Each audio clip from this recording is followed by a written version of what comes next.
இந்த வீடியோ 2 நாளைக்கு முன்னாடி வீடியோலாம் க்ளீன் பண்ணிகிட்டு இருந்தேன். அந்த வீடியோ தான் எடுத்து 2 நாள் ஆச்சு. எடிட் பண்ணி அப்லோட் பண்ணுறதுக்கு டைமே கிடைக்கல. சரி இன்றைக்காவது எடிட் பண்ணி போடலாமே சொல்லிட்டு அப்லோட் பண்ணிட்டேன்.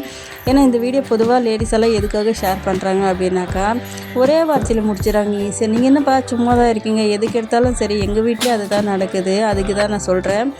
இந்த சும்மா இருக்கிற நேரத்தில் என்னென்ன வேலை பார்க்குறோம் அப்படின்றதுக்காக இதெல்லாம் பார்க்கட்டுன்னு தான் நாங்கள் இந்த வீடியோவே எடுத்து போடுறோம். ஏன்னா காலையில் ஏஞ்சிலேருந்து நைட்டு தூங்குற வெளியும் ஏதாவது ஒரு வேலை இருந்தே இருக்கும். நாங்களும் செஞ்சுக்கிட்டே தான் இருப்போம். பட் எங்களுக்காக சலுப்பாச்சுன்னா விட அந்த வேலை இருந்தால் இருக்கட்டும், அப்புறம் செஞ்சுக்கலான்னு விட்டால் தான் அந்த வேலை அப்படியே இருக்கும். இல்லைன்னா அது அந்த வேலையை முடிச்சுட்டு தான் இருப்போம். என்றைக்குமே நானுன்ட்டு கிடையாது, பொதுவாக எல்லா லேடிஸுமே அப்படி தான். வீட்டில் ஏதாவது ஒரு வேலை செஞ்சுக்கிட்டே தான் இருப்பாங்க.